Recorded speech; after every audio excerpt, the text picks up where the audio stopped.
Stories about child actresses seldom have happy endings, and Linda Darnell's case is no different. Darnell grew up adored by Hollywood, but soon learned its many dangers. No matter how hard she tried, happiness always seemed to evade her.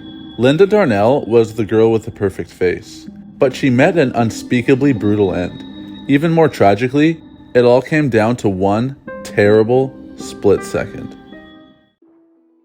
Darnell was born into a big family, but her parents' marriage was an unhappy one. Her mother, Margaret Pearl Brown, had 2 children from a previous marriage before she married Darnell's father, Calvin Roy Darnell. The couple had 4 other kids together, including Linda, and the crowded house was full of petty rivalries and spats. Darnell's mother especially wasn't any help when it came to alleviating the toxic state of their home. Although little Darnell was a shy child in a big family, her mother Pearl became obsessed with turning her daughter into a movie star, and she was willing to do anything to make that happen. Indeed, she started to completely ignore her children in order to focus on Darnell's career. Darnell, on the other hand, had other issues. Darnell was still too young to know what she wanted to do with her life when her mother decided to dictate her future for her. Perhaps worst of all, Darnell never even believed in herself. As she once said, "I had no great talent, and I didn't want to be a movie star particularly, but mother had always wanted it for herself, and I guess she attained it through me." For the sake of her mother's dream, Darnell paid a terrible price. A childhood spent looking for limelight left poor Darnell lonely and isolated. For one, she had trouble making friends at school because she didn't have much in common with her peers. She never attended her high school graduation or university. Instead, Darnell worked on a stage to support her family, and even the industry started to get concerned. Although Darnell was already a veteran stage actor by the age of 13, her mother Pearl always wanted more. So when she turned 14, Pearl tried to turn her into a film actress. Incredibly, even the notoriously immoral Hollywood studios thought Darnell was too young and turned her away. For a while, that is. A year later, they signed her, and the downward spiral began. At 15 years old, the naive and vulnerable Darnell moved into a Hollywood apartment all by her lonesome to try to become a silver screen siren. Just like so many other girls of her time, as it happened, Darnell got lucky and got a big break. Her first film, Hotel for Women, was a huge success, and the teenager officially became up and coming. But there was just one problem. Darnell might have been a studio actress at 15, but many producers still considered her too young for the sultry parts she auditioned for. To combat this, Darnell initially claimed she was actually 17, and her studio bumped her up another 2 years and publicized her as a full-grown 19-year-old. Yes, this was incredibly gross, but somehow, it wasn't even the worst part. You see, the studio knew she was underage and decided to lie for her anyway. For Darnell, this was one heck of a slippery slope. Being shoved into the entertainment industry at such a young age meant that Darnell was an easy target for exploitation. A columnist wrote about Darnell that she was so young, so immature, and so naive in her ideas. She wasn't great at differentiating friend from foe, and by the time she recognized her role in the game of exploitation, it was far too late. Darnell blindly trusted her boss, studio executive Daryl F. Zanuck, who cast her in her first film. She didn't realize until much later that Zanuck harbored an unhealthy obsession for her. In truth, he was a total creep and pursued Darnell even though he knew she was underage. He was also expertly manipulative, casting her in good roles whenever she proved pleasant and agreeable. Although Darnell fought her way out of the dark, she didn't escape unscathed. Working in Hollywood was an education all on its own. Darnell's gorgeous features were both a blessing and a curse. She never had to plod her way through the so-called awkward phase of her teen years because, well, she was never awkward. In fact, publications dubbed her the girl with the perfect face for her Latin features as well as her dark hair and eyes. Life magazine even claimed she looked 23, not 16, and called her the most physically perfect girl in Hollywood. And with her grown-up looks, it was no wonder why she landed some very grown-up roles. In 1939, Darnell starred alongside heartthrob Tyrone Power in Daytime Wife, playing, you guessed it, Power's spouse. and he was almost a decade older than her. It was only her second film, but set the tone for her entire exploitative career. Zanuck, who already looked at her with lustful eyes, took this chance to exploit her even further. In 1940, Darnell starred along Tyrone Power again in Brigham Young, a film that owed its success largely to the two being a very popular on-screen pair. Zanuck, who knew how popular this on-screen couple had become, added extra romantic scenes between them to entice viewers, and most probably himself. Repulsive as this was, Zanuck's move paid off, and this film became an instant success, catapulting Darnell to brand new heights. Brigham Young was reportedly 20th Century Fox's most expensive film when it was released. Its success made Darnell into a high-profile actress, which meant she was making the big bucks. After shooting the standout film, she was reportedly making more money than most bank officials. But Darnell's desirable youth wasn't going to last forever. Being in the public eye from a young age did a lot of damage to Darnell's confidence. The most physically perfect girl in the world grew up to be distrustful of others and their compliments. She explained, "In pictures, you're built up by everyone. Everyone says you're wonderful. It gives you a false sense of security." And just as Darnell feared, this security really was short-lived. Just a few years after her debut, Darnell suddenly found herself struggling to find work. The magic had faded, and just being young and pretty wasn't going to cut it anymore. On one hand, 20th Century Fox struggled to find her new and exciting roles, and on the other, she was becoming old news to the silver screen audience. It also didn't help that her boss was a pesky speed bump on her path to success. As Darnell got older, Zanuck became bolder. When Darnell continued to reject his advances, he responded by standing in the way of her career. Just as the public lost interest in Darnell, Zanuck did too, and he stopped considering her for roles altogether. But if Zanuck was a toxic figure in Darnell's life, her mother Pearl still had him beat. Even after Darnell made a name for herself in Hollywood, her mother was still nagging her and watching her every career move. To those in the know in Hollywood, Pearl was Darnell's overbearing and possessive mother. As if her reputation wasn't bad enough, in 1940, Pearl made a shocking accusation against her husband that turned Darnell's life into a nightmare. In 1940, just as Darnell's star was rising, her mother did the unthinkable. Pearl accused her husband of having a relationship with one of his stepdaughters. The claim tore Darnell's family apart. And in 1942, unable to handle the hostilities between her parents anymore, she took her younger sister and left home, never to return again. Sadly, she made one huge mistake. When Darnell tried to leave her family's toxic drama behind, her mother decided to seek her brutal revenge. After grooming Darnell to be a star all those years, Pearl wasn't willing to let her walk away. If she couldn't control her daughter, the least she could do was burn her reputation to the ground. She took the news of their family drama and delivered it to the press, who welcomed the hot gossip with open arms. Darnell gained some bad publicity thanks to her mother, but that wasn't even the end of her troubles. By 1942, Darnell still carried the weight of the world on her shoulders. Life even got a bit scarier when an unknown individual started blackmailing the actress, demanding that she pay them $2,000 or face bodily harm. Darnell's studio enlisted the help of the FBI to find this culprit, only to reveal a high schooler with too much time on their hands. In truth, Darnell's real problems all stemmed from her toxic workplace.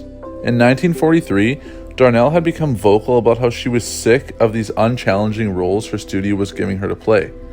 Obviously, this caused issues between her and 20th Century Fox, and the studio decided to punish her by giving her exactly what she didn't want.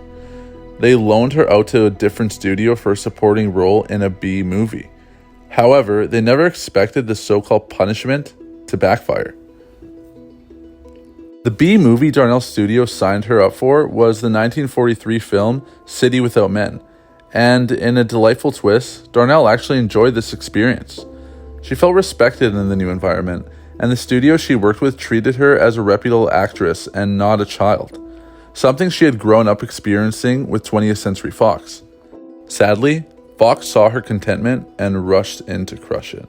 When casting Darnell in a B movie wasn't enough to teach her a lesson, Fox resorted to other forms of punishment and suspended the star in April of 1943. Even after suspension ended, Darnell, who usually took lead roles, could only play second fiddle, and that was if she was even casted in anything at all. Then again, there were other shadier motives behind this suspension. In April 1943, Darnell eloped with Peveril Marley, one of her cameramen, and nobody was happy about the marriage. Zanuck very likely took out his jealousy on his old favorite by viciously suspending her. Then again, the naysayers might have had a point. At 42, Marley was old enough to be the 19-year-old Darnell's father. And that's not all.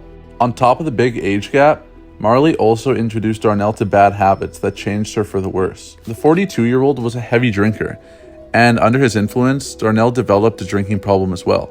It got so bad that people started to notice a shocking change in the actress. The previously mild-mannered Darnell was now throwing temper tantrums. Not only that, but her coveted figure started gaining weight. But despite the physical and mental toll her marriage took, Darnell's career was about to take a sharp turn for the better. In 1944, Darnell finally managed to achieve the thing she had been longing for, an image change. The character Darnell played in Summer Storm was nothing like the good-natured and innocent roles she was used to playing. Her role, Olga, was a seductive female, and Darnell welcomed the challenge of playing her with open arms. After successfully accomplishing an image rehab with Summer Storm, Darnell starred in all kinds of films, including westerns. She was also getting adventurous with her love life. During the shooting of a certain western film titled My Darling Clementine, she fell in love with a wealthy womanizer by the name of Howard Hughes. But Hughes had a terrible reputation, and when Darnell fell for him, she also stepped right into the path of oncoming danger. Hughes was notoriously known for his terrible dating history. His track record included a long list of some of the most famous names in Hollywood, and it didn't matter to him if the women he dated already had partners. In fact, he himself entertained multiple women whenever he could. As such, Darnell's close friend and actress Ann Miller warned her about Hughes. Having experienced with Hughes herself, Miller told her that Hughes had a short attention span when it comes to women, and that he'd probably dump her in no time. But of course, Darnell was far too stubborn to take this advice to heart. As expected, Hughes ended up breaking Darnell's heart. She was willing to divorce her husband to marry him, but Hughes didn't want to take her relationship that far and rejected any of her serious advancements. In the end, Darnell had to shamefully return to her husband, and to call that homecoming awkward would be an understatement. Darnell had been asking for more challenging roles for a long time, and in 1947's Forever Amber, the studio gave her just what she wanted. The catch? Not only did she have to work under the notoriously intimidating actor Otto Preminger, but she also had to work with her cameraman husband, Marley. Having recently cheated on him, this was a recipe for disaster. Predictably, it was one tense set, and a demanding one too. Darnell took the role of Amber very seriously to prepare. She underwent strict dieting and voice training to learn to speak with an English accent. She also had to change her signature Latin image and dark hair because Amber was an English redhead. Indeed, playing Amber took a lot more out of Darnell than she could afford. The shooting of Forever Amber took a heavy toll on Darnell's health. During filming, she became very sick as a result of the heavy dieting and overexertion of her body. She also fainted twice on set. Even worse, the film's reputation was very disappointing, which left Darnell crushed. On the bright side, however, her marriage crisis was averted. For now. Turns out, working together was the couple's therapy Darnell and Marley needed. And after the filming of Forever Amber, the couple reconciled and even decided to become parents, in the hopes of cultivating a new start for the relationship. The couple adopted a baby girl in 1948 and named her Charlotte Mildred Marley, or Lola for short. But just as things seemed to be going up, Darnell deceived her husband once again. One undeniable fact about the actress Linda Darnell is that she had terrible taste in men. Not long after adopting her daughter with Marley, Darnell fell for Joseph L. Mankiewicz, the director of her most critically acclaimed film, A Letter to Three Wives. Mankiewicz was also married at the time to an Austrian actress named Rose Stradner, but that didn't seem to pose an issue for him, or for Darnell. Once again, Darnell got her divorce papers ready, and once again, she faced betrayal. Darnell emotionally invested herself in Mankiewicz, and it was an awful mistake. Even after the man made it clear he wouldn't leave his wife for her, Darnell still stayed with him for 6 years, and even called him the great love of her life. As for Mankiewicz, let's just say he viewed their relationship very differently. When it came to defining their turbulent relationship, Darnell and Mankiewicz were not on the same page. Not only did he never publicly admit to his affair with her, but he also called her a marvelous girl with very terrifying personal problems. The emotional toll from her relationship with Mankiewicz put Darnell's mental health in jeopardy. She fell into a spiraling depression and had to go to therapy in 1949. Later the same year, Mankiewicz left her to focus on his own career, and as a result, she almost took her own life. She wasn't free of him until the mid-50s, and by then, her own marriage was past a point of no return. Darnell agreed to separate from her husband Marley on July 19, 1950, but there was a heavy price to pay. Literally.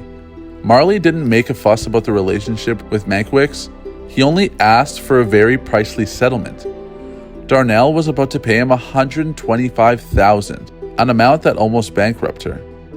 A year after their settlement, Darnell filed for divorce from Marley and added some vengeful flair to the lawsuit. During a 5-minute hearing, she accused her husband of being rude and critical towards her and her family, and in the end, she finally wrangled the divorce of her dreams. She won custody over their daughter, and Marley had no choice but to pay child support. Truly like mother like daughter. In fact, Darnell's marriages all ended up mirroring her parents' relationship. The early 1950s saw Darnell appear in less and less noteworthy films, but in 1952, another great shift she'd been anticipating finally happened. Her contract with 20th Century Fox ended. Brimming with excitement, Darnell believed that her newly acquired freedom would allow her to build a career in Europe. After 13 years, she was finally ready to spread her wings and fly. However, she soon learned that venturing out on her own wasn't going to be as easy as she'd thought. Soon after leaving 20th Century Fox, Darnell had an immediate change of heart and came to resent the studio for letting her go instead of holding on to her. Granted, this probably had a lot to do with the fact that she couldn't get work anywhere else. Darnell continued to struggle as an actress in the 50s and 60s. She went to Europe and starred in a few films that didn't do much for her career. Returning to Hollywood, she accepted offers to appear in films from her past lovers Hughes and Mankiewicz. She even went back to 20th Century Fox, which had at that time started venturing into television. Her last stand as an actress saw her return to the stage, before fate forcibly put an end to her career. Darnell's last marriage was to pilot Merle Roy Robinson in 1957, but the poor man came into her life at a difficult time.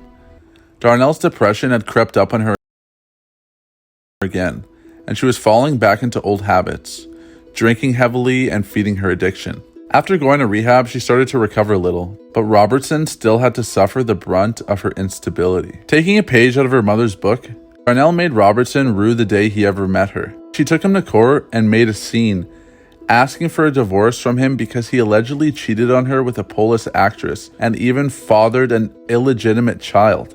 Darnell left the courtroom victorious, but her new lease on life was tragically cut short. On April 8, 1965, Darnell was at the home of her former secretary, Jean Curtis, spending the evening with Jean and her daughter, Patty. The trio stayed up late to watch Stardust, one of Darnell's early films that greatly boosted her popularity in the 40s. The film made Darnell nostalgic, and she started reminiscing to her hosts about the peak of her career in Hollywood. Little did they know, this quiet and peaceful evening was about to see a devastating interruption. Darnell spent the night at Curtis's house, but at 3:30 a.m., little Patty woke her mother up, complaining about feeling unusually hot. A fire had started in the living room where the three had sat the night before. Remaining calm, Darnell told Jean to get Patty out first through a window of the second floor. Patty broke her leg from the fall, but she made it safely. Jean prepared to jump down, but when she looked back to make sure Darnell was right behind her, she was nowhere to be seen. Too frightened to make the 2-story high jump, Darnell decided to ascend to the stairs and make a dash towards the door. Sadly, she never made it. Firefighters found her on the living room floor with burns covering 80% of her body. They rushed her to the hospital, but it was already too late. On April 10th, at just 41 years old, Darnell closed her eyes forever. So what did you guys think of the life of Linda Darnell? Were her problems self-inflicted, or were they just a result of a bad childhood? Let us know in the comments below and we can have a discussion. But remember to like, comment, and subscribe, and we'll see you in the next video.